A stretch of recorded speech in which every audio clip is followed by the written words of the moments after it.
ready? All right. Man, he been doing that. He been recording about 10 minutes. I know.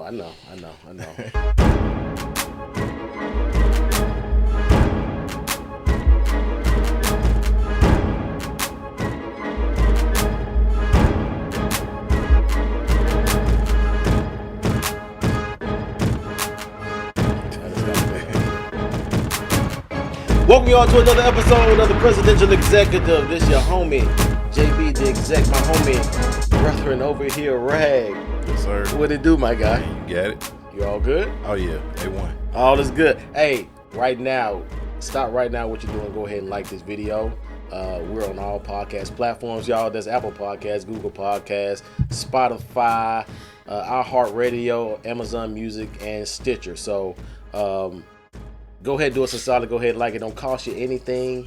Let's go ahead and put that like on there. And we appreciate that 25K too. Over 25K. Yeah, we over 25K total views, man. Salute to y'all. Yeah. Supporting the movie. Yeah, appreciate that. And a lot of this happened on this season, and one of our first guests is actually back. Y'all. Friend of the podcast. Yeah, brethren. Very good friend. Actually, Back. I just finished a second bottle of Veli sauce today. Hey. Actually. So just a plug on there. I'm gonna get me and my son Tobias be on it, bro. And it lasts, don't it? Bro. Because when you first said you got the sauce, like that was months ago. Yes. You know what I'm saying? I got two bottles. And we went through that first bottle like straight. It was probably like 5 days straight. We was on that Veli sauce. Yeah, I put that joint on. So I got some Captain D's. I put that joint on the fish on that. I got a burger. I put some on that little pizza. Like this is a promo, but this is real stuff. I ain't just saying it because he's right here. Y'all got to mess with my guy. I mess with the Veli wings and the Veli sauce with my guy over here, man. Welcome, Yung Veli, y'all, back to the pod. Yo, what it do? Hey, look, I got a partner of mine I went to school with. His daughter go to school with my daughter, so every time he see me, he's like, man, I'm gonna have to come get some of the food. I'm gonna have to come to your truck. So I think it was Friday. Him and his wife, the dude I was just telling you about, went to Nashville. Yeah. He hit me up. He said, man, we finna get ready to go to Nashville, and we was trying to think of something to eat to hit the road, and I thought of you.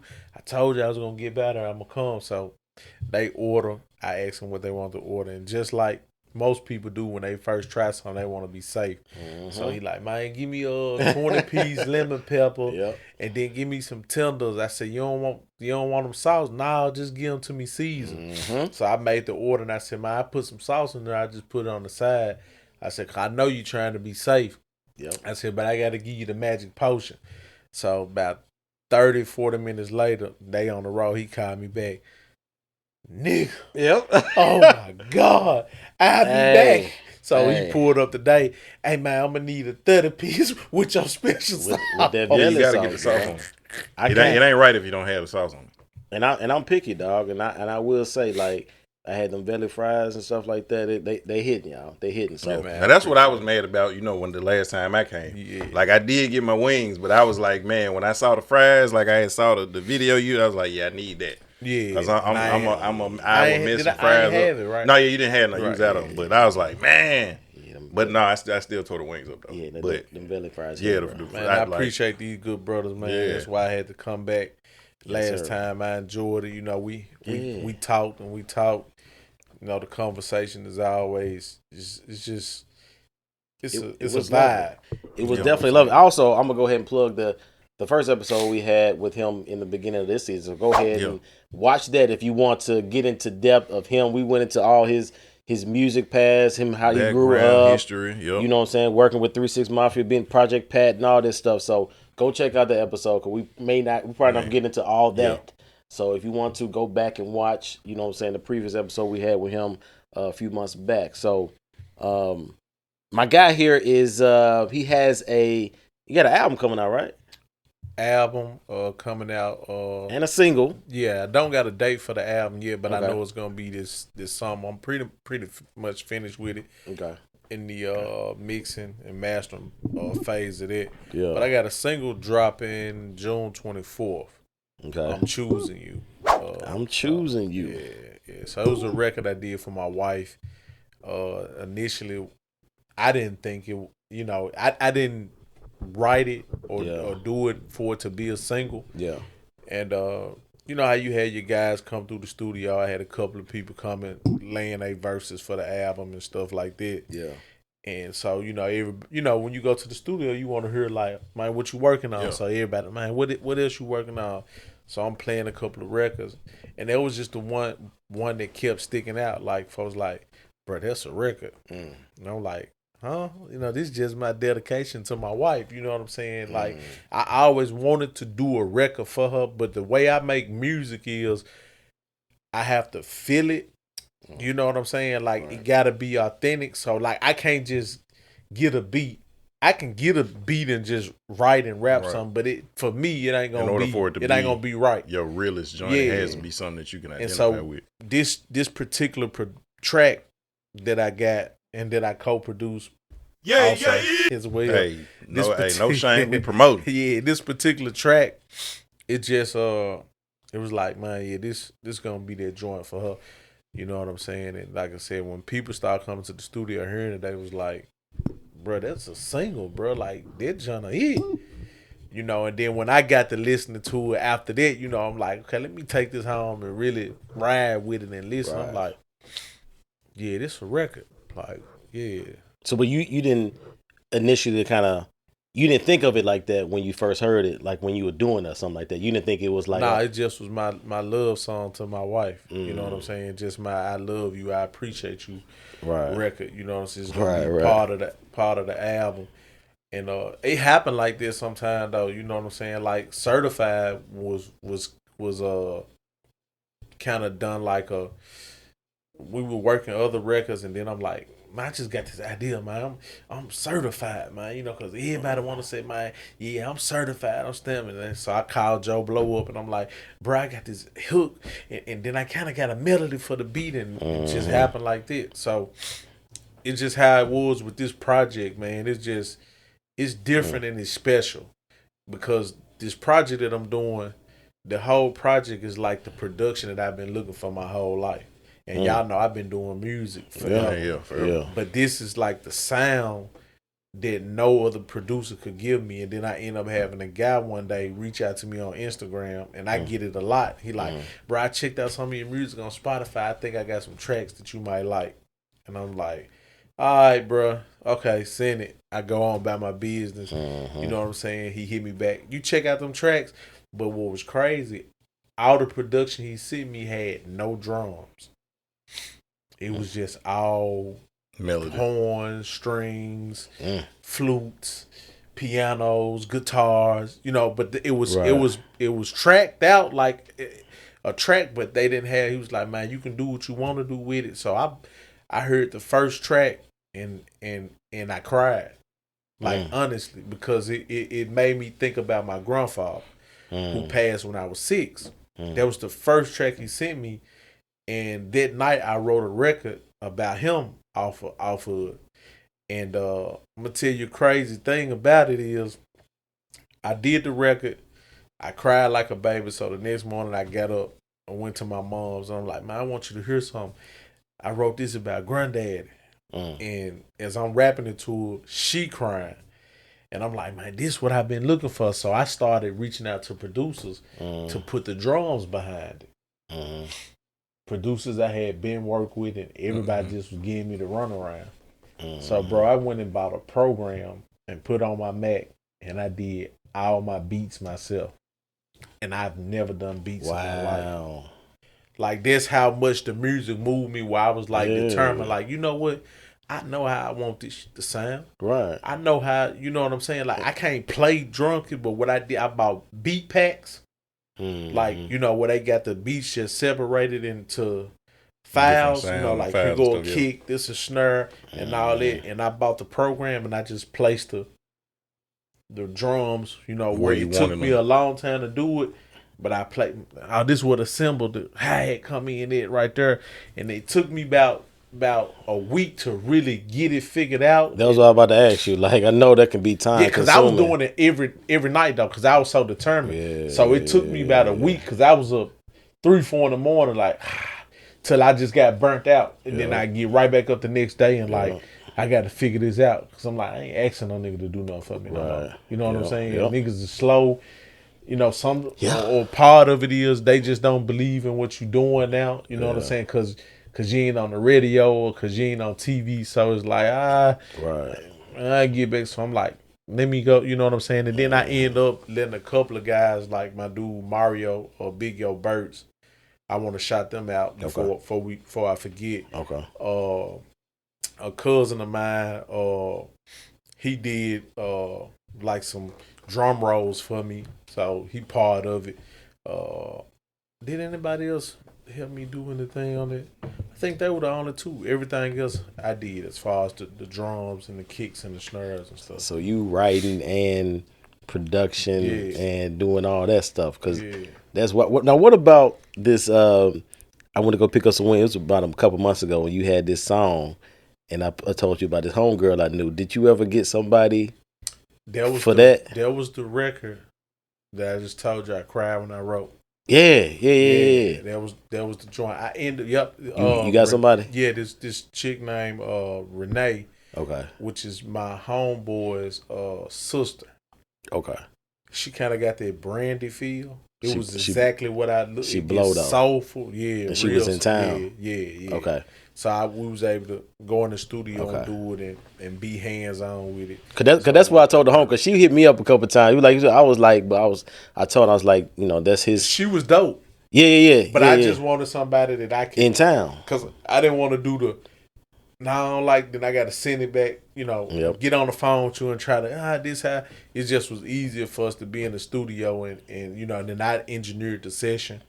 You know what I'm saying? Me and my brother, so it was just easier to work like that. I just want to say that for Atlanta, she watches the pod too. So I was, she dope. You know what I'm saying? So that is why. Cause I said I was gonna ask the question we was on here, so you know what I'm saying, so you'll know straight up. But you know what I'm saying? Cause that's why I told her, I'm like, you probably want somebody hands on. And then you see, here in the studio with that. He didn't even tell me that you watched the podcast. So me saying you dope is authentic. Like for real. Very, very talented, beautiful voice.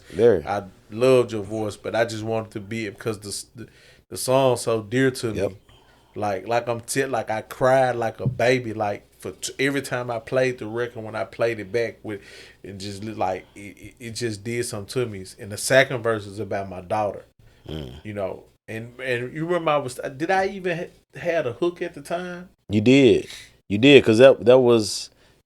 Is it I Love You or something? I love I just Patti LaBelle. So I had just came up with the hook because when I first wrote the record, I couldn't even think of a hook for it because I needed something that made sense to.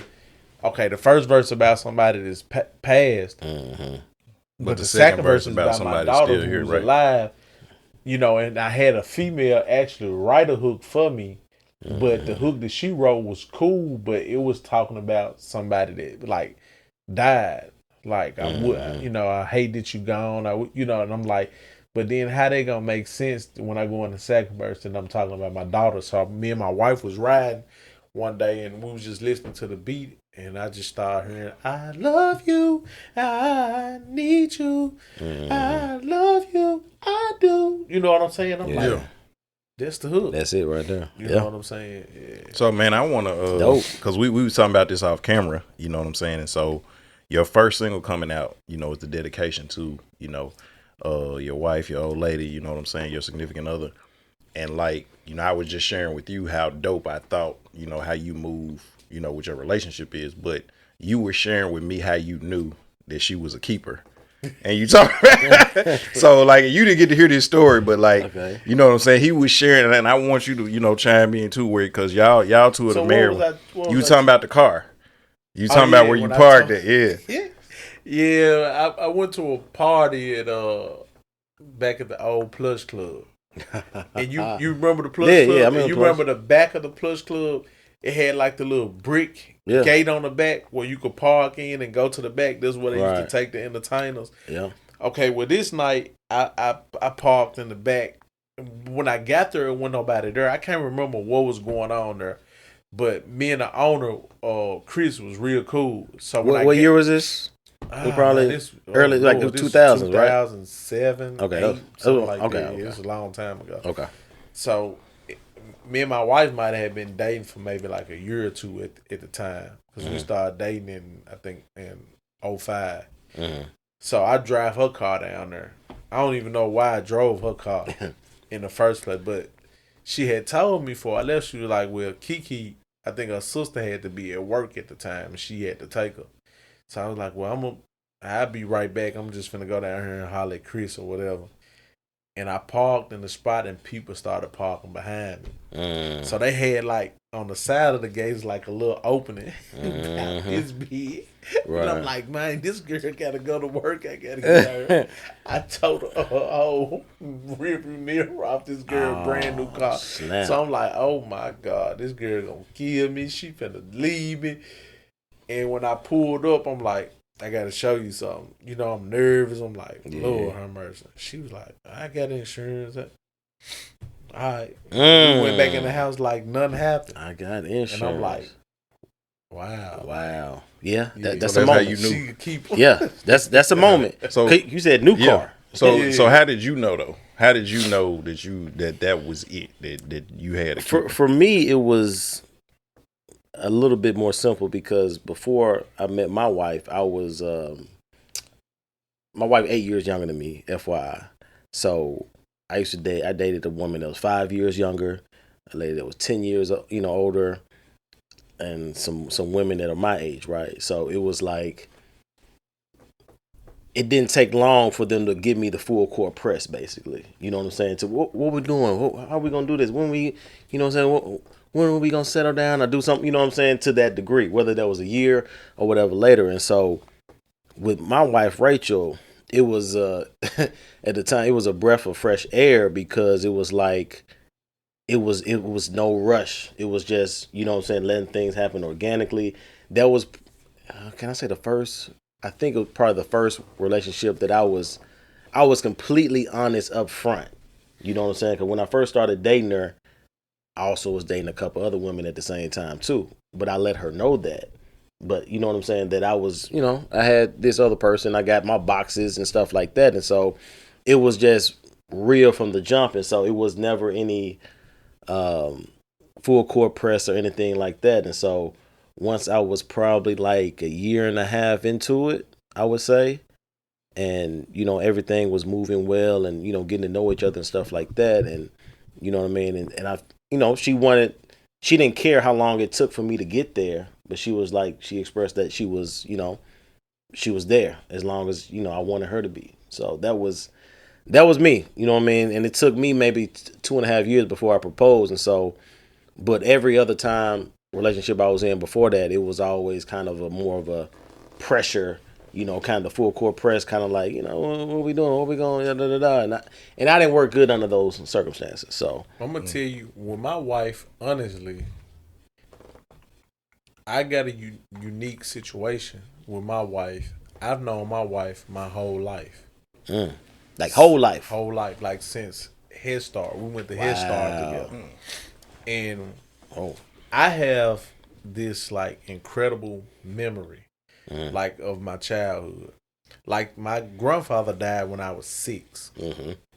And when I tell my aunties and my dad and them the stuff that I remember, they don't think you remember it. They like, how you remember that? Yep. Like I remember my granddaddy vividly as if like he lived till I was 12 or 13. Yep. So I always remembered her when we was in Head Start as the little girl that I used to try to show out for. She didn't remember all this, but her uncle is married. I mean, her uncle is married to my dad's sister. So we known each other our whole life. Grew up in the same church kind of together, right? So I always knew, like, even when we got older, that she was the wife type, and she was the type of woman that I wanted. But of course, we were, I was wild out in the streets doing my thing. And then she was dating a guy that she dated for years, 7, 8 years or whatever. And I was, and so it's really kind of, it was one of these things where like, you see this girl and you like, I wish I could be with her. Like, that's the type of woman I want. I want that kind of woman. But I ain't pressing because it's like I've known her my whole life and I don't even know how to approach her. So one night in 2005, she's having a birthday party. So she tells her cousins, like I said, we all kind of grew up in the same church. Mm-hmm. She tells her cousin to call my cousin, which is her uncle's kids. Tell them to come to the birthday. I want them to come to my birthday. I want invite them to my birthday party. Right. So we go to her birthday party, and then that night we went out on Beale Street. And that was the night I got up the courage to be like, man, you know I've been liking you since we were kids. Like, you know, I want to see, like, huh? So all her cousins like, girl, you knew that boy been like, you know, cause they all knew. She's like, no, y'all ain't never told him like, huh? Nobody ain't never said, you know what I'm saying? I'm like, huh? Cause I always used to talk to them about it, you know. And so that night I gave her my number. And I don't remember how long it was before she called me, but this gonna blow y'all mind. You gonna think I'm making this stuff up, dog. When she finally called me, we went out. Our first date was to the studio. She went to the studio with me. I never forget. I was doing a feature for Kenfo Thug. Mm-hmm. She went to the studio with me. So a year later, this is how we picked out our wedding date. This is gonna blow y'all mind, bro. She was looking at her calendar. And she was like, I bet you don't remember where we went on our first date. I said, yeah, we went to the studio. She said, yep, that was June 27th. June 27th is my mother and father's wedding anniversary. That was our first date. So I married her on that date, on my mother and father's anniversary. So I share that date with my mother and father. Because that was our first date. Right. That was our first time going out. And that was organic. Like when y'all coming in the time. She didn't know when my mom and them anniversary was. She just was looking at her little diary and she was like, I bet you don't know where we went on our first date. I said, I remember. So she wrote it down. Like, you know how women do our first date, June 27th, went to the studio. That's how they get you. She showed me in the book, like, look. She didn't even know then when she showed me. Right. When I seen the date, it blew my mind. Yeah. I'm like, huh? She like, what? I'm like, you know, this my mom and daddy anniversary wedding. This the day my mom and daddy got married. She like, what? I'm like, yeah, it's the day I'm gonna marry you. And this just like that. Just like that, bro. Dang, bro. No, I didn't know y'all went that far back. Yeah. Like Head Start, like that's like some. I was thinking of the movie The Wood, but it wasn't quite. Cause the Wood, they was in middle that was like in middle school or something like. They were like in middle school. Y'all went back like with, like Head Start and all that stuff. Yeah, that's like with pre-K, 4 years old, over 30 years. I've been knowing for over 30 years. And y'all been married for how long? It'll be 12 June 27th, and we've been together 16 years. Ooh, so. You wrote this song, right? It's called what? Choosing You. I'm choosing you. I'm choosing you. Yeah, okay. It's true. Yeah, choosing you. Yeah. So when you say I'm choosing you, that's like you making a conscious decision to, like, what's the song about basically? Oh, you gotta tell them about the you gotta tell them about the album cover. Yeah, that's so because when you say the album cover, that kind of explains what you were just asking. Yeah. Oh, okay. So like. The album cover, like my idea for the album cover, when I first got it done, I wanted to have like a motion art, right? And I wanted the motion art to be my wife's hand, like coming from, you know how the square cover, you know, so you show the motion hand coming to the scene, you know, which is my wife's hand, and then my hand come in and put the ring on her finger. Right. But like on the floor is like the fur coat. The pimp hat, the gator shoes threw on the floor. Right. Like I'm gonna give these ways up for you. You know what I'm saying? Yeah. You know, I'm choosing you. But I'm telling you, bro, like the way I came up with the hook is crazy, bro. It's like I'm listening to the beat. You know how you listen to a beat? Because I was doing the track behind the melodies, right? Yeah, right. I told you I did the drums and stuff. So it's embedded in my memory now because I'm playing it so much because I'm trying to do the drums. So one day I'm strolling on Facebook and I made the post when I wrote the hook. Yeah. So something just came in my head like, I'm choosing you. And I don't know what I would do if I had to live without you. I'm like, man, this shit hard. I'm choosing you. And baby girl, forever won't do. If we could do forever times 2, I'm choosing you. You know what I'm saying? Right, so I'm like, ooh, that's hard. So like I said, so I get on the phone with my partner because he didn't believe I was making the beats. Yeah. So we get on the FaceTime because I had sent him one track. And he like, bro, you did? I'm like, yeah, nigga. I said, I told you, ain't nothing finna stop me with this project. You know what I'm saying? Yeah. So I'm playing the beat for him, showing him me putting it together. And I start singing the hook to him. Mm-hmm. So he was the first one that was like Hosanna that's on the Shenanigan record. He was the first one to be like, bro, that's a record. He was like, nigga, that's a record. Say that hook again. He kept saying, say that hook again. Right. He was like, bro, when you drop it, you need to do it just like that, bro. You don't need to let nobody sing it. Cause you know, when I write a hook that's singing, I'm like, okay, I gotta find somebody. Like, no, bro, you need to do it. I'm like, for real, like, bro, I'm telling you, bro, that's a record. And they kind of birthed it.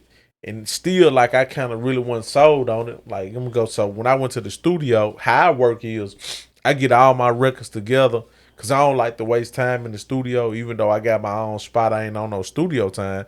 But I don't like to waste time, so I don't be want to go to the studio and do 1 or 2 songs, then have to come back. That's a waste of time for me. So like, I get as many songs as I can. I'm like, okay, I'm gonna at least go drop 5 or 6 of these joints. So I can ride to them and listen to them for a minute, and then I hear like, "Ooh, damn! I should have said this way, or I should have did this in the ad lib." You know what I'm saying? I just learned it from the maturity of making music, because a lot of times I done records and put them out on the radio and be like, "Damn! If I had did it like this, you hear it later on, it would have been hard." So anyway, when I dropped it.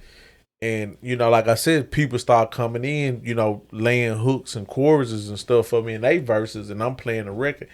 Everybody kept saying, like, bruh, that's a record right there. Like, that. And when we say that's a record, we're meaning, like, it's commercialized. That's it's one of them records that that a catch. It's catchy. It's got all the vibes to it. So yeah, that's how they kind of. So with, I mean, clearly we know that's the culture we live in. The song that you're about to come out June 7th, 24th? 24th. June 24th. You know, it's kind of cultural as far as what, you know what I'm saying, people like to promote for the in hip hop or rap. You know what I'm saying? I think we talked about some of this in the first time you was here. It's a little bit out, maybe in the whole broad conversation about it. So with that song, are you're clearly, because you're a family man. You know what I'm saying? I see you on the book and the social media. You got your daughter, your wife and stuff out there with that, and you know, and that's you. Yeah. You know what I'm saying? And so it's like. You wanting to put something out there that's, you know, more so genuine and that's, you know, talks about your character, not doing something that's clickbaity or just, you know what I'm saying, talking about, like you said, pimping hoes, you know what I'm saying, or whatever within that. Like, talk behind that. Like, why do you want to do that? Because you could easily put something else out and it could be more acceptable to the general public. Yeah, because this is what's needed. Yeah. Like, bottom line, the music that I'm making is what's needed. You know, I look at it like this. My daughter, she loves Chick-fil-A. All she wants to eat is, if she could eat Chick-fil-A every day. She would. And it's been times where we've eaten Chick-fil-A maybe a week straight. But we eat Chick-fil-A 2-3 times a week now. And so you have to get to a point with your kids where they don't know what's best for them. And that's where parenting comes in at, right? Mm-hmm. We know. So I know that you need your fruits and vegetables, your nuts and grains, and your plenty of water for you to be healthy, right? I know that you need to start eating a balanced diet and a better diet so that when you get older, you will be accustomed to doing it. It will be a lifestyle, right? So you won't go through what I went through with having strokes and stuff like that from so many years of eating bad, right? Mm-hmm. So that's what this whole project that I'm doing is about, Food for the Soul, the album. Because I'm giving my people, this ain't soul food. This shit bad for us. It's been glamorized and glorified like this is what's up. I'm going to a soul food restaurant. I'm finna go get me some soul food, and it's killing us. Yeah. It has killed us. Our grandmothers, our uncles, and our aunties, and this cancer and all this different stuff, that the sicknesses that we get in the black community from eating this thing we call soul food, right? Yeah. So this project, Food for the Soul, I ain't giving you no soul food. I'm giving you the food for, what's the food for the soul? Well, the same thing we talked about last time when we was talking about how we come from the dirt, right? And when you go talk to any doctor, they gonna tell you that all the stuff that's good for you and for your body comes from where? Yeah. Comes from the dirt, comes from the ground. The earth, yeah. So with this project and with what I'm doing, like with the Choosing You record, anything that's gonna stand the test of time has to have a strong foundation, right? Mm-hmm. So when you think about life, when I look at how we survived as children, I've known you guys for a long time, and like we go way back. Yeah, I know where your foundation started, and it started with your father. Yeah, and that's what's missing in the black community. Right. And while these kids are running haywire, doing anything, why they don't have no empathy, because they never had the foundation. I want to be the nigga that show these young folks, bro, this is what's up. What they selling y'all on TV, that's a facade. It's fake. It's all set up to destroy you. This is the way you supposed to be living. Even for the women, find you a king, find you a queen. Build. Raise your kids. Show them love, God, family, structure. Yeah. And so that's what this whole project about, and that's what I'm trying to do with this record, is make it cool for a man to express his love to his woman. Because when you look at the music today, it's all I'm messing with his gal. I took his gal. I got 3 women waiting on me at the room. Like, all this stuff is a facade to keep the black community. Man, I'm gonna just say it like it is. These white people ain't living like that, and I ain't promoting it to their children. Right. It's only in the hip hop genre where we promote this kind of stuff. This kind of stuff is promoted to our kids, bro. Yeah. You know what I'm saying? So I'm just trying to do my part, dog. You know what I'm saying? And I feel like I ain't the only one that feel this way.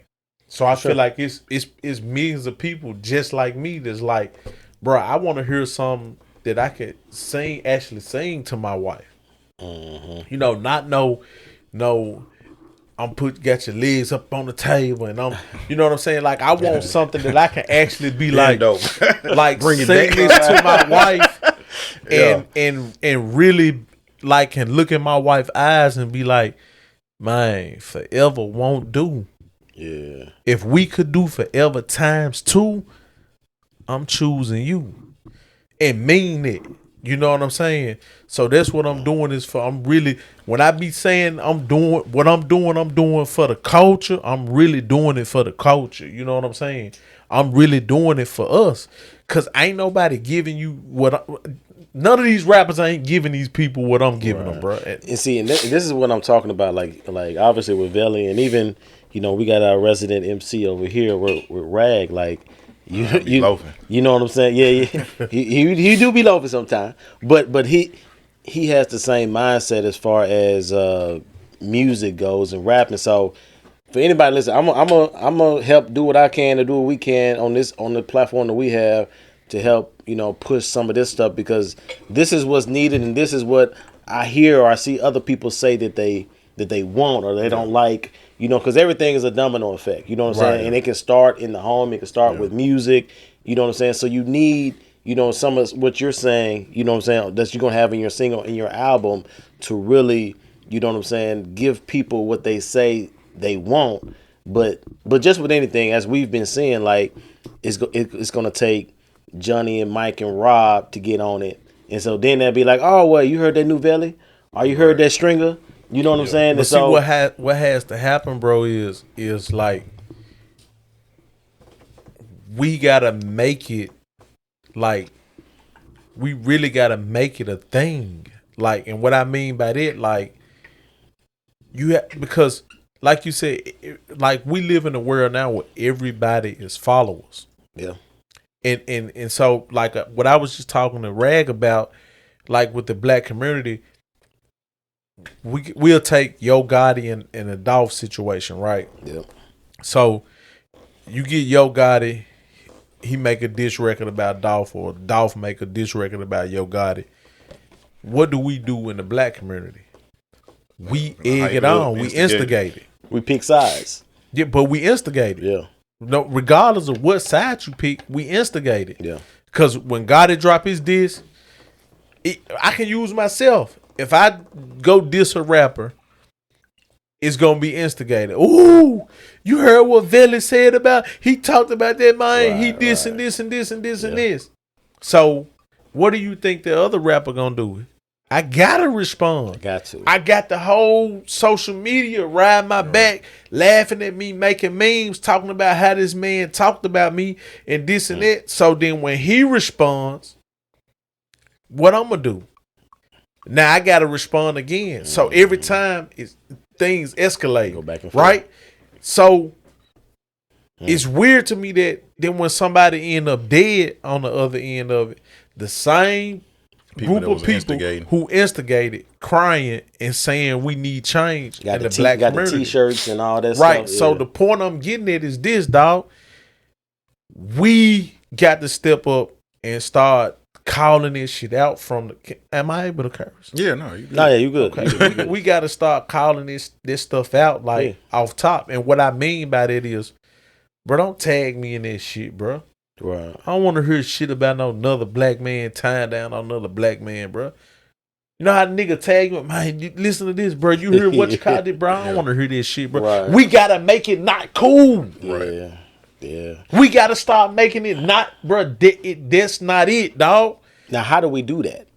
Just what I just said. Right. But then you it's gotta like, make it like not you said cool. too, though. It's just like, remember when we was in school, like we all used to check, right? Right. Now like you said, we all go back. You know what I'm saying? Right. Now, you may check my shoes, I may check your shoes. We cool.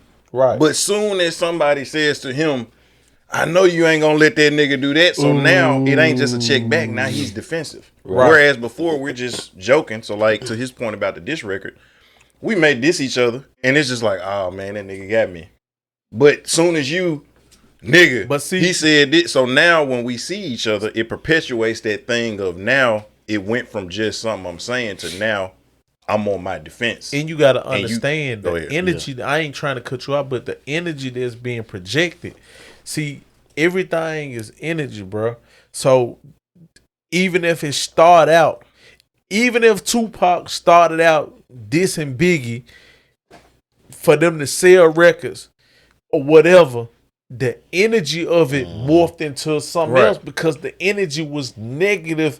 It was bad energy, regardless of the reason you were doing it, right? Yeah. So what I'm saying is we got to start rejecting that type of stuff, bro. Period. It's just like, bro, if your nephew come over here right now talking about he ganging, he this, yeah, uncle, did you see him scrapped on this? Yeah. What you gonna tell him, dog? No, you ain't gas. You gonna go right. Upside his head. You ain't gonna gas. You gotta make him know that, bro. That shit ain't cool, nigga. You dumb, bro. Right. Like literally, like this how you gotta be. You gotta make them so they can feel like, damn, man, who they look up to, looking at me like I'm stupid, right? Doing this stuff. That's not what we do in the black community. Niggas pull up like that. I see niggas my age gassing them young niggas up. Bro, I already know you gonna shake some.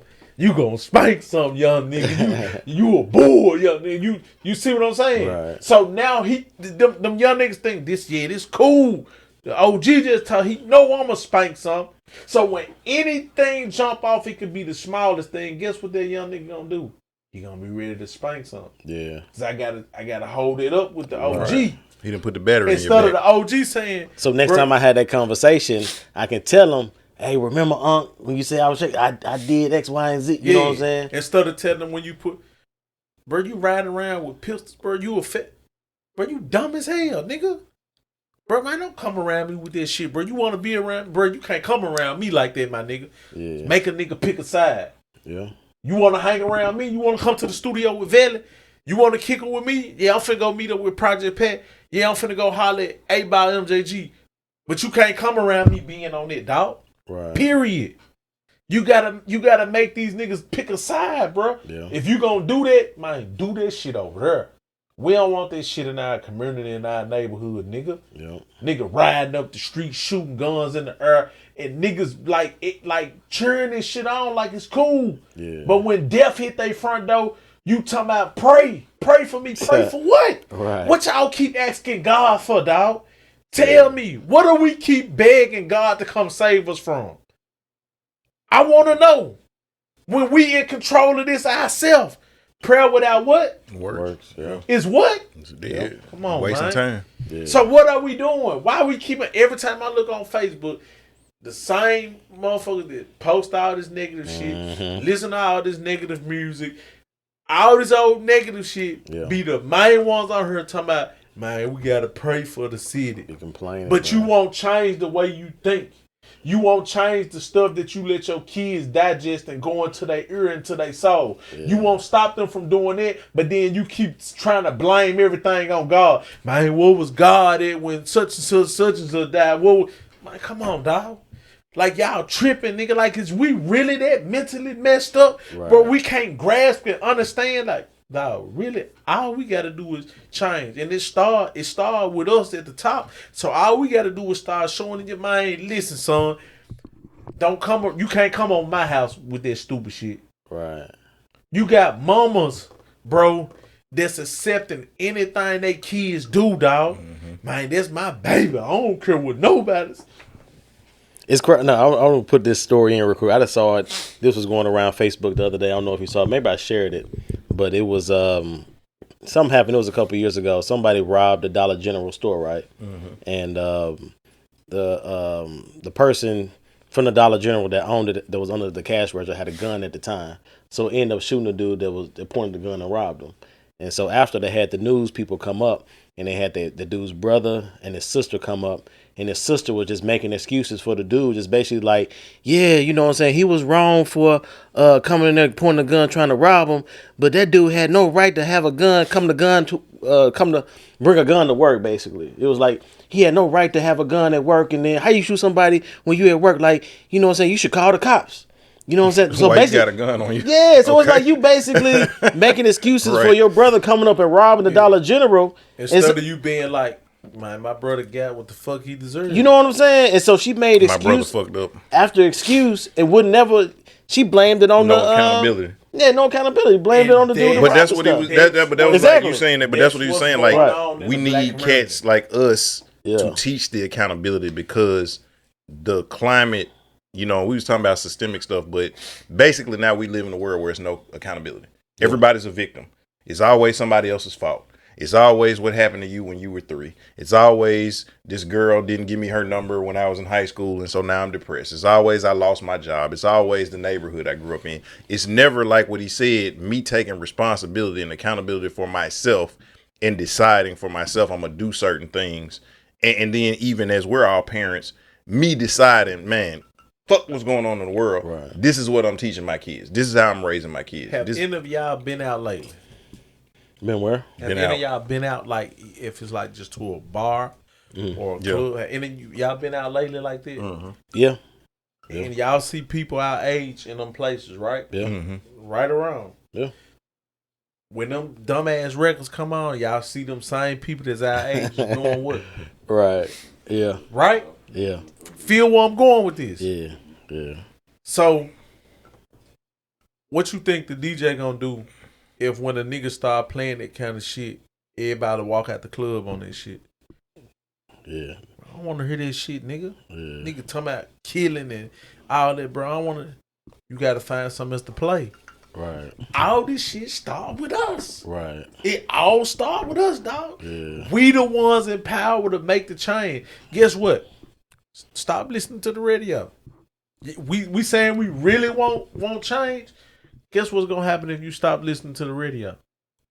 Them program directors, they're gonna change what they playing. They gotta figure because you something else can't out. run no commercials if you ain't if ain't nobody listening to the station. Because the people who paying for them commercials ain't finna pay for their advertisement if ain't nobody listening to that shit, dog. Right. See, I hear all these rappers, all these folks with these big podcasts do all this talking and the shit sound good when you get the sound bite. Yeah, look what this person said to this. He was trying to give him a game, but then you come right back the next day and you promote another nigga who talking about the same shit that the other nigga that you just was call yourself talking knowledge, speaking knowledge on got killed for. Right. It's retarded, bro. If you really think about it, what they used to say back then, motherfuckers is remedial. Right. Remedial. Remedial. Right. You know what I'm saying? Yeah. Because, like I said, I just sit, bro, when I go to a place, bro, I observe and I sit back and look. Mm-hmm. And I see motherfuckers I went to school with. And I know a lot of people get mad at the shit I post. And I done had to. You be having the uproar sometimes. Yeah, I used to want to post stuff, but again, and I'm not saying I look at these people like they my kids. I don't. Right. I look at them like family, and I love them because I know, just like y'all, known you folks for all my life. Yeah. I love you, so it's just like your child. I know certain stuff that I tell I hate to discipline my daughter. Right? I hate it. Right. Because she going to cry, she going to boo. But I know I got to. Right. Because I know this was going to make her a better person.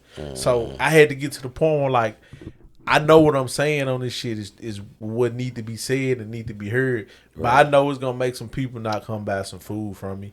But I don't care nothing about that because it's bigger than that.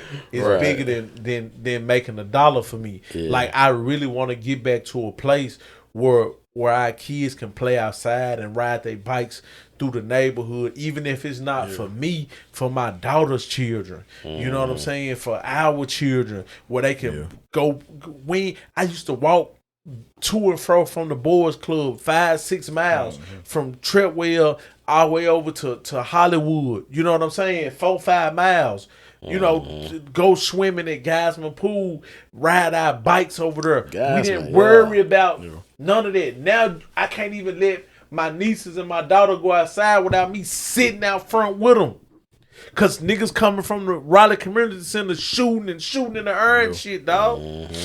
No, you know what's crazy that you mentioned that? And so, like, you know, like, most of my childhood was spent either in South Memphis or Raleigh. So, like, I remember being able to go to Gaston. You know what I'm saying? Yeah. But a few years ago, you know, like what I would do in the morning time, sometimes in the evening, I get up early in the morning, my little workout. I go to Raleigh Community Center. You know what I'm saying? Because I was staying out in Millington at the time, so I go. You know, ain't nobody out there. I go. You know, do my little layup drills. You know, get some jumpers in. That was my cardio. I'm leaving. You know what I'm saying, man? Police roll up on me. You know what I'm saying? They looking to see, like, man, what you got in the car? What you doing? What you got going on? Like, man, I got my workout gear on, my basketball. I was just shooting. It's like, man, don't you know where you at? I'm like, yeah, I went to high school out here. I went to church out here. Like, yeah, I know where I'm at. No, man, you can't be out here. And like you said, for me, it's nothing. You know what I'm saying? Like you used to be up at Raleigh Community Center. I used to go up there. Like it's nothing. But I got put I realized they wanted to search the car and everything, and I was just working out. But like you said, the climate is such now to where it's like, you know, they looking like you're not even supposed to be out there because it's so dangerous. And I just feel like I keep going back to we in the times because I don't think we doing enough. Mm-hmm. And I ain't talking about me and you. I'm just talking about the people in our age demographics. We not doing enough. We accept anything nowadays. Yeah. And that's the problem. Like it's no pushback. Mm-hmm. Like go look on social media. Like if you just go look on social media, like everything's accepted. Like man, I don't care what let them they live in their life. What they got to do with me? What they like this is why the world is so screwed up because you just said accountability. Because I think another part of it too is it's like, well, I struggle myself with certain things, or I got a divorce, I do something like that, so now I may feel that I can't tell this young dude nothing now because I fell short in this particular place in my life. You know what I'm saying? So now it's just like, well, I messed up in this part, so I can't really tell young bud to, you know what I'm saying, stop doing that. And so I think we have casually just kind of, you know what I'm saying, just kind of reclined back too much, you know what I'm saying, without really being like, okay, I messed up in his, but look, I know right is right. You know what I'm saying? Look, although I did this, hey, dude, don't. But you know the irony of that is, and we're all sports fans, right? The best coaches, right, in anything, it was never like the Jordan, right? Right. Like think about that. Right. You know what I'm saying? Like right. Like you a big tenant, like and you had me watching sometimes, but like Jokic, he's amazing. Yeah. Who was his coach? Right. Like Venus and Serena, like we don't know who coached them. Yeah. You know what I'm saying? Like that person. So like I need to be checking that person out. Yeah. You know what I'm saying? But it's like, so to your point, I think sometimes we can beat ourselves up. Mm-hmm. But who better to teach me than the Steve Kerr, the Phil Jackson, who was like a bench player on the Knicks, right? But he has all these championships. So I think sometimes we think like I got to be Jay-Z in order to speak to my community. Right. You know what I'm saying? And that's not necessarily the case. I'm glad you or said be that. Perfect or something. Right. You know what I'm saying? Or be or close to it. But I'm glad he said that because that's another big problem in the community. When you said you got to be the Jay-Z, it's almost like you do. Because it's almost like they don't listen unless you have this certain status quo, right? Mm-hmm. And so this is why, like, people don't understand, like, the reason why I be asking people, like, to really support me musically. See, people get the perception that my nigga want a nigga to support them so they can get rich and they can. It ain't about money. Right. I understand that, okay, if I got millions of people streaming my music and I got millions of people talking about me, then I really can reach them. The message is getting out there. Mm-hmm. I really, because they going to look at me different then. See, right now, it's a few of them who will get it. Like, you know what I'm saying? Right. It's a few of them who will listen to the music, but follow the leader type niggas. Yeah. But if we got millions of people, I'm on that food for the soul, nigga. Yeah. This the shit that then when I see them young niggas, big homie, bro, what's up? Now they gonna listen. Yeah. Now when they approach me, you know I'm with, bro, I ain't with that dumb ass shit, nigga. Right. That shit ain't gonna do nothing but get your life, nigga, get you put in a box, dog. Yeah. Now when a nigga leave, nigga, my big homie Veli, man, he on this, nigga. Me to mind, this shit ain't gonna get a nigga number. Now they flipping the script. See, we don't have that, bro. Like, go look at, all you gotta do is go look at all the niggas who these young niggas looking up to in the music industry and go listen to their music and what they talking about, dog. And then when you go look at that, guess what? These young niggas are a reflection of that. I wanted to put out there too a while ago what you're saying, because if you know Veli and if you listen to some of his music and stuff, or even with stringer stuff, like the quality is there. They take the time. If you heard what he says, he's actually got into the production game on this particular album to really, you know what I'm saying, get detailed into his craft, even sonically, you know what I'm saying, lyrically and stuff like that. So it's not just, okay, you got a positive message. You got to have, you know what I'm saying, some craft into it to make it sound good, to make everything, you know what I'm saying, come together to where it's a quality product, not just, okay, and I ain't gonna front, I'm talking about like Christian rappers, you know what I'm saying, out there, you know what I'm saying, that I see, on my timeline stuff kind of complaining some of the similar stuff that you're saying, which is true. Like, ain't nobody supporting because, you know what I'm saying, they don't want to hear this. But I'm like, but you don't, your stuff ain't high quality as in what y'all are putting out there. Right. You know what I'm saying? You take the time to craft a song. But put he certain does stuff out it in there. a level of excellence. Though. Yeah. And like everything, like going all the way back to even when you wasn't producing. Right. You know what I'm saying? You brought a level of excellence when you was just writing and, doing your thing, your stage presence, your performance. Like when you see you on the stage, like you ain't just standing in one spot. Like, man, you're rocking the crowd. Like what MC, master of ceremony. Yep. You know what I'm saying? Like that's what you're doing. Move the crowd. Like that's what MC, you do that. And even in his business, you know what I'm saying? Like he does it with a level and a spirit of excellence. The Veli song, you know what I'm saying? No, like excellent. For real, because he's not just gonna give you something like, man, give me like I gotta get you right. Like, oh no, I got you covered.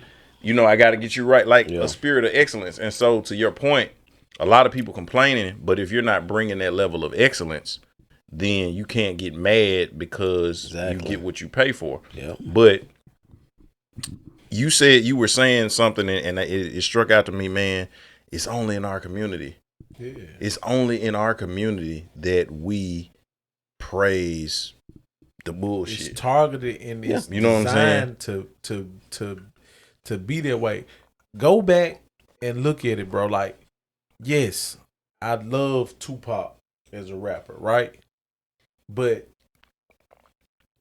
it wasn't none but a gangster party or ambitions as a writer. Right. It wasn't them records that made me fall in love with dude music. Mm-hmm. No.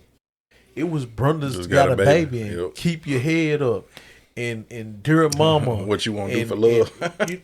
It was those type of records that made me be like, damn, like, yeah, bro. Like, I just got through. I'm glad it's crazy.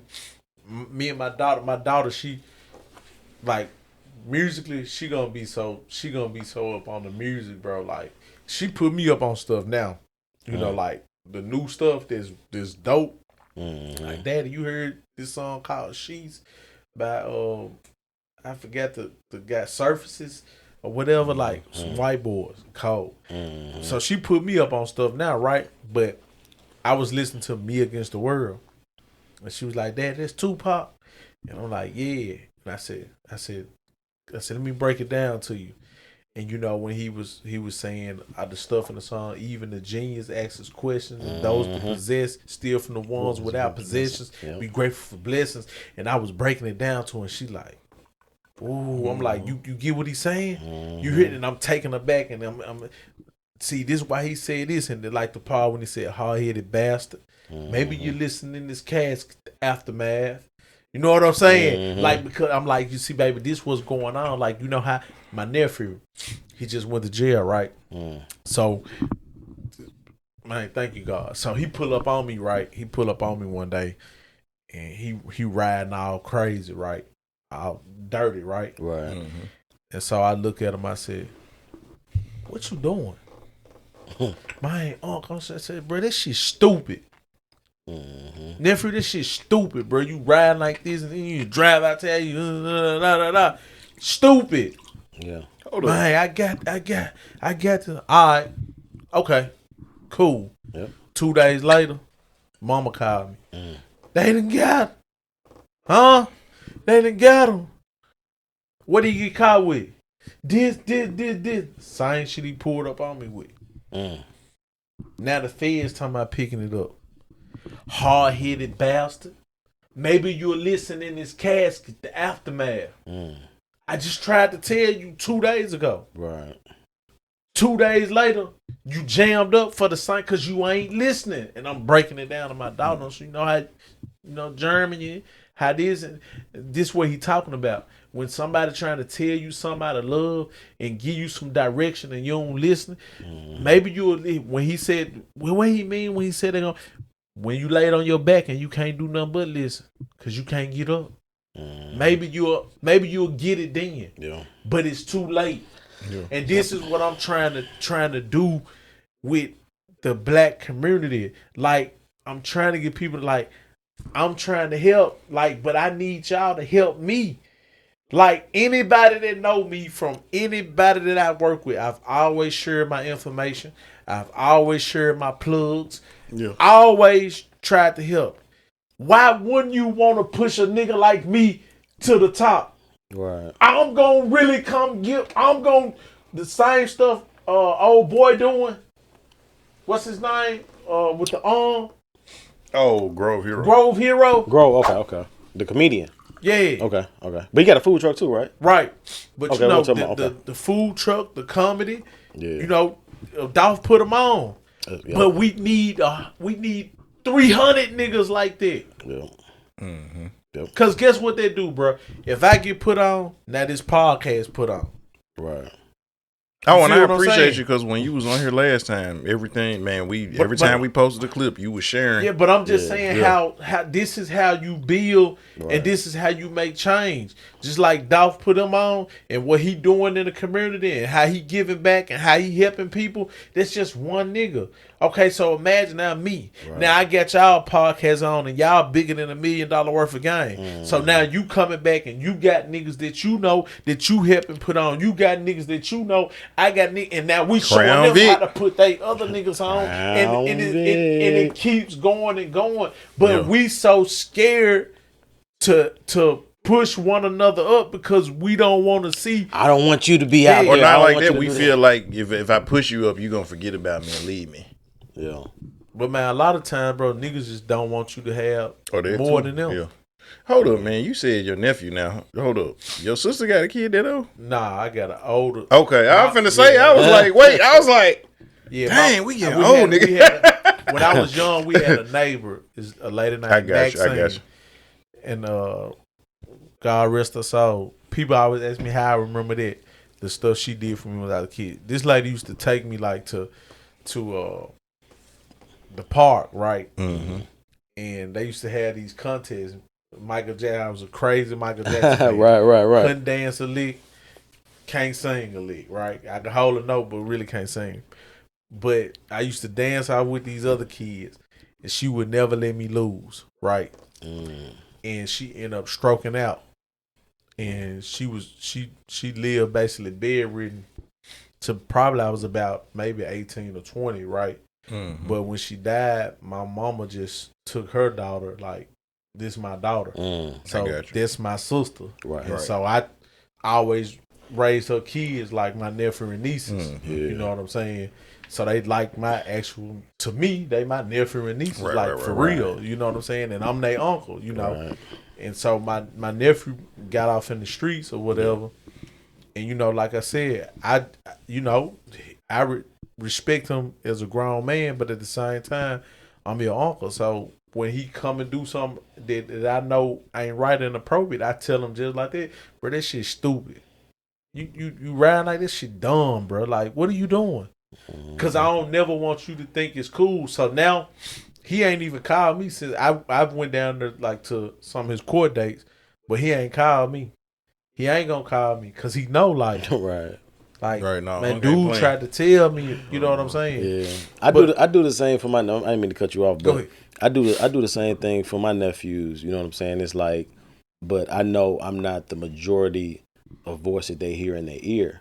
You know what I'm saying? When they got certain stuff and they have got going, when they always hit me up when they want advice or when they I'm going through this or whatever. But it just needs more people like that. Like, just with anything else, even with this podcast, it's like, once we get more traction, now I got more people hitting us up. Right. Hey, can we get on? Can we come and do that? But when we first started, it was just we crickets, trying to find. We trying to find. What I'm saying? And I will say this. we wasn't even done with the first season. Me and him had rap. You know what I'm saying? Yeah. Like, and this the crazy thing. Like you was talking about blowing your mind. I don't know if you remember, we had a conversation in June of last year. I called you on the phone. You had to hit me back because you was doing something. And I was telling you we were finishing up with this season, but when we come back with the next one, we gonna have you on. I just remember you asking me you was telling me I had a podcast, and I just remember being like, let me know. Because you would hit me up and you was like, man, I see what y'all doing, that's dope or whatever. And then, but that's how we had the conversation. Right. You know what I'm saying? I think you might have DM'd me one time or something too. I did. And I was like, but it was crazy because it was this time last year and we had a phone conversation. Right. And so then it wasn't too long after that I hit you up and I was like, hey, we going season 2, like when we start, because I told Veli we gonna start season 2, like maybe August or whatever. So we ended up having it later, but you was our first guest. Bro, you know what I'm saying? Honest, so that's the crazy thing. Always my whole life, bro, because my parents just raised me to love. So my whole life, bro, like I always got a joy out of being able to help somebody. Like this how I am, like to the point where later on in my adult life, like now, I started feeling like, well, damn, maybe I need to stop giving them my plugs, cause ain't nobody fucking with me like that. Like I've been doing this shit my whole life. You know what I'm saying? All the way down from, like, even when you look at from the root to, I got this chick that I know that got me a hookup at the store on clothes. I go tell all my cousins, they get her fired. You know what I'm saying? But I never kept the plug away from nobody on nothing I've ever done. A nigga come to me, you know what I'm saying, to the point, bro, where like I done so much free shit for people, like even when I was on. Like niggas like coming to me for vert mine, bro. I ain't got but 300, but my heart and I put myself in other people's shoes, bro. That's what I do. And so that's what make my heart so big, because I never forget I had this dude, and he actually Project Pat cousin. And he can attest to this, right? I never forget, certified was Fish Grease Hot. Dude reached out to me on MySpace, I think it was. And I ain't know him, but he knew me and Pat was cool. But he was like, man, I got a group we want to get you on a song. And they ain't really have a lot of money. But I looked at it like when I was in that position, and I just was like, man, damn, if I can just get somebody to fuck with me. Right. You know what I'm saying? 16. I ain't got a lot. Just let me get 16. Somebody to fuck with me on. Right. So when the dude was like, man, I got $300, like, bro, I got you. Cause I put myself in his shoes, like, cause I understood, like, I remember when I was at the point where I just needed somebody to just show me some kind of love, bro, to help me out. And when I went to the studio and dropped with him, he was like, man, I know you be with my cousin, man, Project Pat.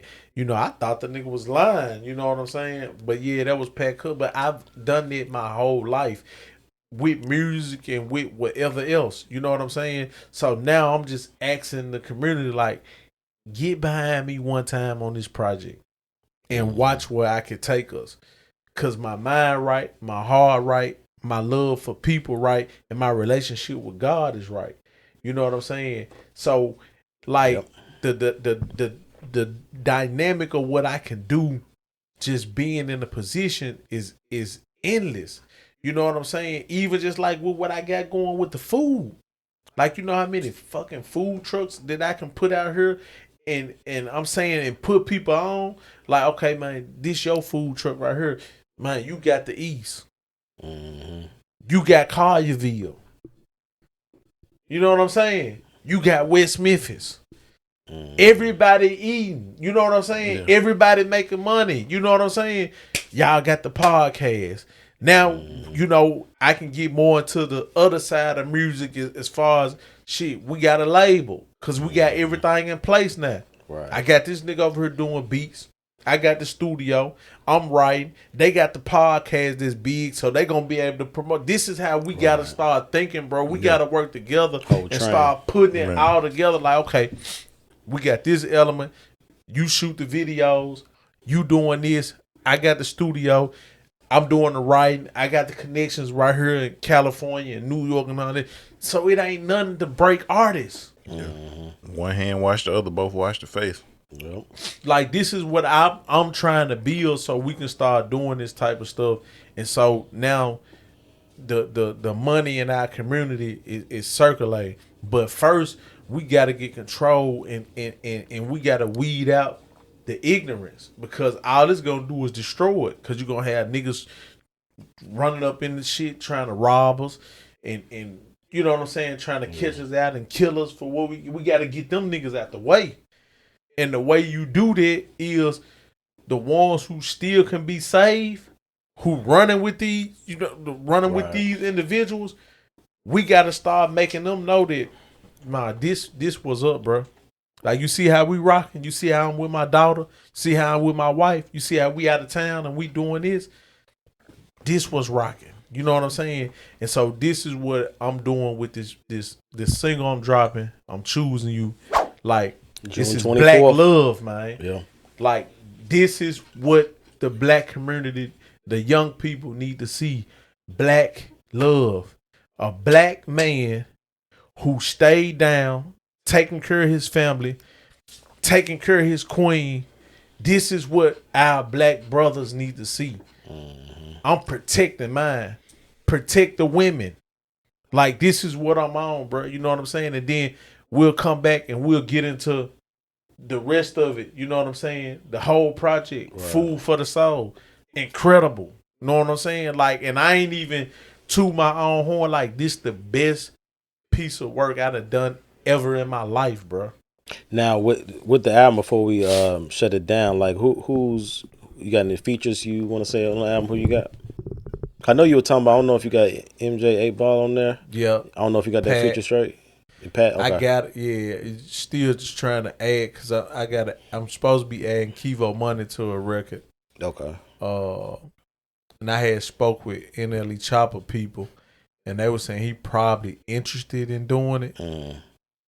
But I've been waiting on Carlos Brody to kind of put the whole project. Brody. They wanted to hear the whole project with the hook and everything, and it's not assembled.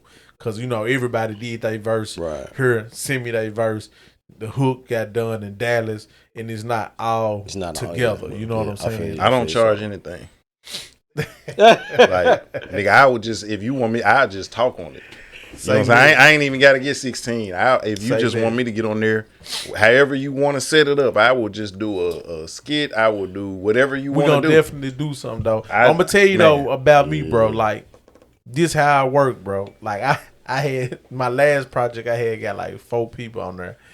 And they had been asking, like, saying, man, when we going to do something? When we going to do something? And I had been telling, like, bro, this how I work. Literally. Like, when I got the beats, right? Yeah. So this how I work. This how my mind go. When dude got the beats, I bought a beat pack. He sent me another one. I bought the beat pack from him. When I start putting together and the record start coming to me, I automatically, instantly know, like, how I'm finna do my project, who I want on it, what I like, automatically, like right there. I know, like, okay, this what this finna be called, and this how I'm finna do. This how my mind works. So I already have it, like, so it ain't like with me, bro. It ain't never like I got these records and let me just figure out, like, I'm gonna do this. You already got the vision. I already had a vision. Yeah. That's how I work, bro. Like, I already have a vision. Like, okay, this who gonna be on. Ain't nobody getting on this with me. Ain't nobody getting on their record with me. Like, I got a record right now where my partner, one of my partners, I knew I wanted him to do the hook on it, right? Mm-hmm. And then the record so cold, he like, bro, I gotta get on this junk though. Like, beyond the hook. And I'm like, nah. Like, cause I already had it planned. Like that's why I told you I wanted you to do the hook. Right. Like, cause I already when I got it and I did my verses. Like I feel like I would have to take one of my verses off to put you because I don't. You know, nowadays it really ain't doing 3-verse songs. Right, I don't anyway because people attention span so short now. Most songs like 3.5 minutes tops. Right, so I'm like, if I do that, then I got to take one of my verses off, and everything I'm saying on this joint matters. Like that's why I did it that way, and I did my verses before I even sent it to you, and was like, I just need you to do the hook. But he like, man, that joint so man, you gotta we need to do it like this. Nah, we don't need to do it like nah. Cause I already how I already got the vision for how I wanted to do it, and when I told you about the record with the girl, once I got the hook, I already knew like this where I want to go with it. Yeah. This how I want to do it. You know what I'm saying? So this how I am, bro. Like but like I said, even with your vision, but I'm saying we're gonna definitely if you don't have somebody, you got the vision, and you need to plug somebody. But I'm saying, I done already manifested. Shameless self promotion. But look. But they can vouch. I done already manifested. When I said we're going to do something, I'm telling you how it works. When I say that, it's already when there. I start back, next something, I'm going to be like, But with the same spirit of excellence that you move in, though, because of just like when I'm doing something with him, how I look at him, I'm not coming half-assed with it because of how I look at him. With how I look at him, like, so... like we can be mad at each other, but when that camera cut on because of where we are at, you're gonna catch that. So the way how far we go back, you know what I'm saying? You gotta explain. When I'm telling you we gonna do something, we gonna do it. Like, but I'm saying when I get what I get and I hear it and I know, they won't finna get my dude on. Right. But like I said, but when you say that, I just look at it like, you know what I'm saying? You Jason Kidd. I'm Vince Carter. Yeah. So when you throw that junk up, just know. Yeah, you know what I'm saying? Like, cause or vice versa. You Vince, I'm J Kidd. When I throw it up, I already know what you're gonna do with it. Yeah. You know what I'm saying? And so that's the level because as a man, you know what I'm saying? I respect you on a certain level. Like our history, I respect you as a certain level. Versa. And listening to your music as an MC, I respect you on a certain level. You know what I'm saying? Bro. So, we're gonna get that work in, bro. Like I'm talking about this a done deal, bro. You know what I'm saying? Like I said, we're gonna work, bro. Like, but like I want to do whatever I can to continue to help y'all grow. You know what I'm saying? We gotta figure out how we gonna be able to help each other.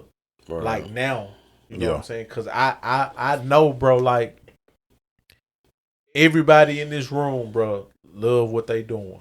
Yeah. Right? And I know everybody in here was like, damn, if I could really just do this full time, bro, like really dedicate everything to it. So now when we get to the point where, man, I'm paying these editors, you know what I'm saying? The editors job, boy. Man. I promise you, I'm gonna be doing cartwheels around here.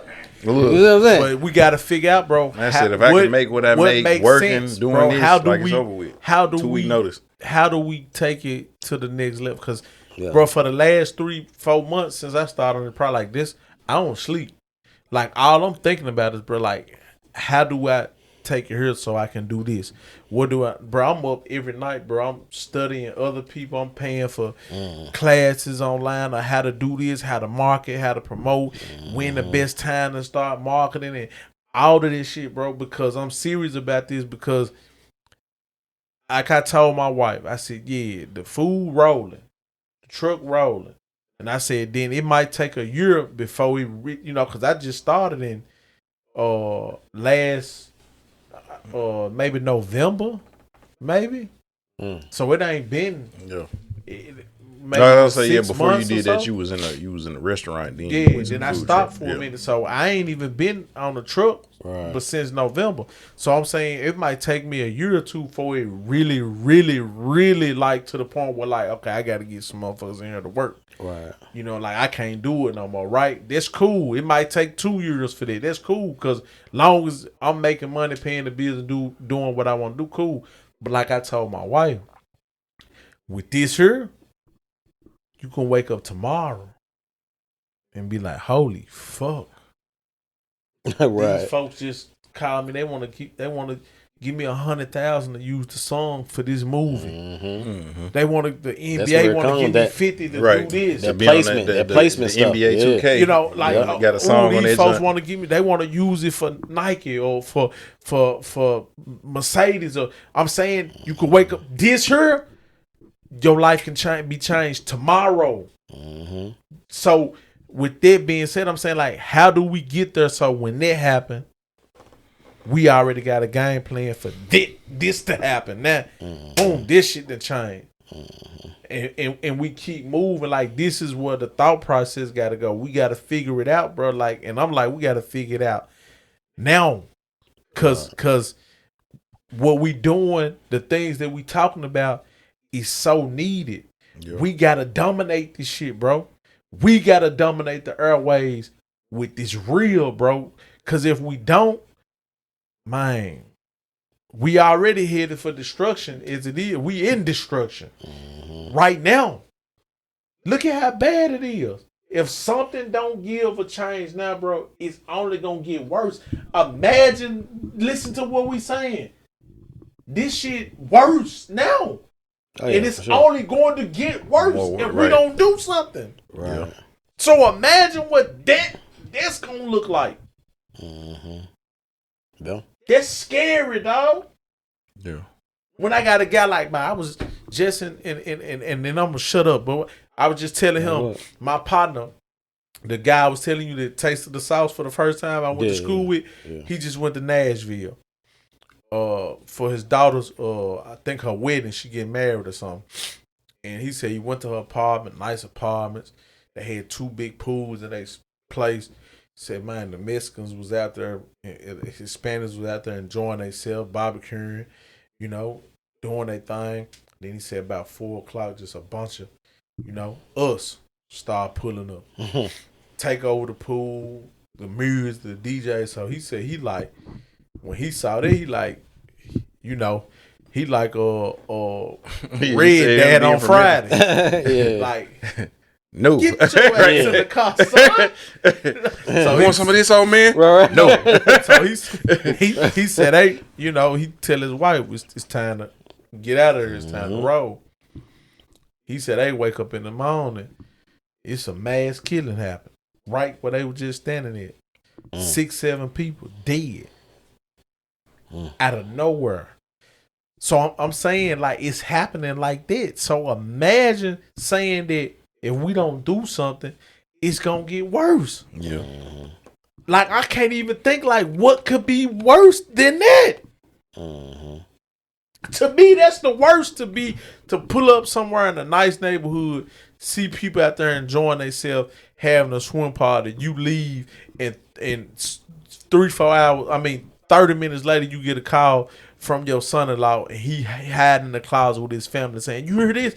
Man, it's like a war going on. And it's just shooting everywhere. And then you look on the news and 6, 7 people died right where you was just you just left from. Right.